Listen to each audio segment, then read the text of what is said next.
Hey, how's it going and welcome to the show. Now today we're talking about choosing and sizing paddles, the different options available, their overall uses, along with finding the right fit for your next paddling adventure. So, let's get started.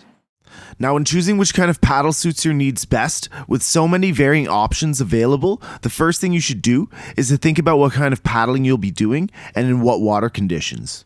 For instance, your choice of paddle for a long-distance flatwater canoe trip will usually differ than what you'd choose for running whitewater, as well as what you'd want to use recreationally.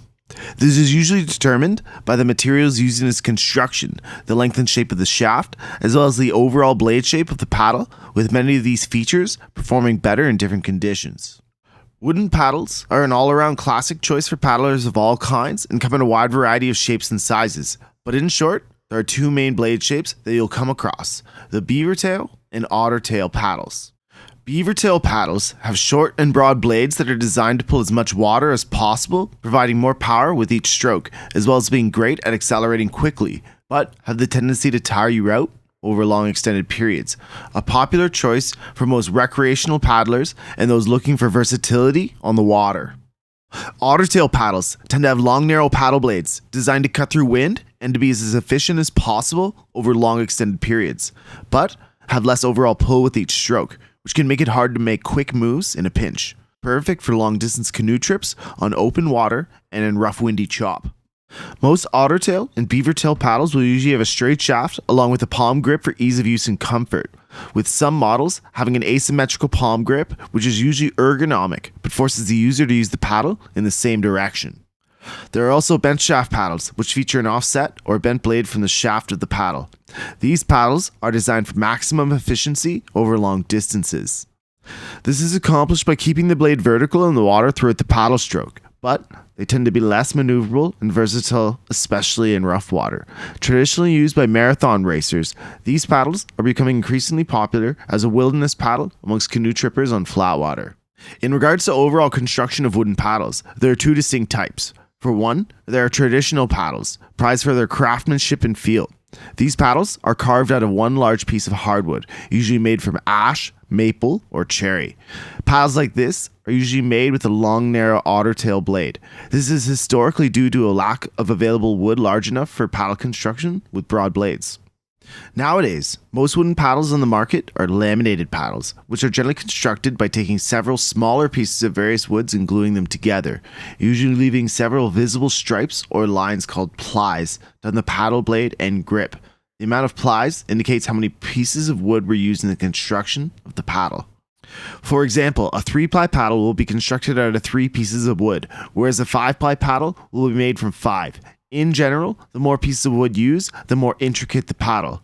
This is especially true when more than one type of wood is used in its construction, as several types of wood can be used in combination to take full advantage of the attributes they provide, resulting in paddles that tend to be lighter and stronger on average than their traditional counterparts.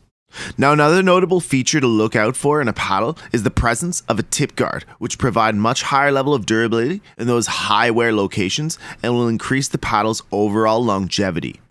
Synthetic paddles come in a wide variety of shapes and sizes, with a huge disparity in pricing, in that at one end you have high-performance carbon, graphite, or fiberglass paddles that are built to be extremely lightweight with a high level of durability, mostly made for racing or for technical river running. While at the other end, you have aluminum paddles with plastic blades. If you've ever gone whitewater rafting, this is likely the kind of paddle you were given.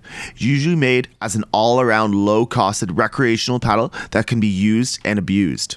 They tend to be rugged and durable, suitable for use in whitewater, but are usually quite heavy and not the most pleasant to paddle over long distances. Great as an extra for when things get rough, especially for the price.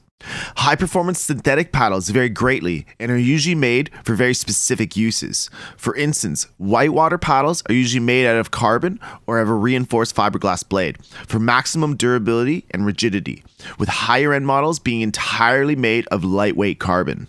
These paddles are usually feather light and have a short, broad, often curved or spooned blade to pull as much water as fast as possible with every stroke to make quick moves on the fly to dodge obstacles. Whereas synthetic racing or expedition paddles can sport a variety of blade shapes, but usually sport a bent shaft for added efficiency and pull over the long haul. Synthetic paddles, especially those meant for whitewater, almost always have a solid T-grip for added leverage and control, with some models having a palm and T-grip combination for more of a relaxed feel. When sizing a canoe paddle, there's a fair bit of variation in regards to personal preference, usually surrounding paddle length, but in general, there are two quick ways you can size yourself up for a paddle.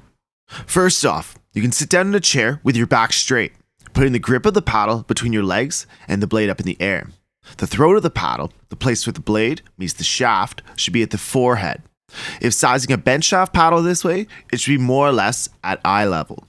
Another quick way to size a paddle is to hold the blade horizontally above your head with one hand just below the grip and the other at the throat of the paddle, just above the blade. A well-fitted paddle should leave your arms held upwards at 90-degree angles, subtracting 2 to 4 inches when sizing for a bent shaft paddle. All people have different needs and are looking for different attributes in a paddle. Personally, for most of my flat water trips, I primarily use my Great Gray Owl Guide Cherry 6D paddle. It's a 3-ply laminated ottertail paddle made entirely of black cherry wood. It has a great overall feel, is very durable, has a solid tip guard, and manages really well out in open chop, performing best in deep water over extended periods. For whitewater, I primarily use the Werner Bandit Carbon 56. This high-performance paddle, designed for technical river running, has a broad, aggressively spooned blade, made entirely of durable lightweight carbon to ensure reliability and extreme durability. Now, between these two paddles, I could pretty much manage in almost all conditions. In the end, it really comes down to what you need for your style of paddling, and as you get out there more, you'll get a feel for what you like in a paddle. Well, thanks again, everyone. Hope this was helpful. Have a good one and get out there and explore. If you enjoyed this content, give it a like, subscribe, and click the notification bell for more Tripping Authority videos.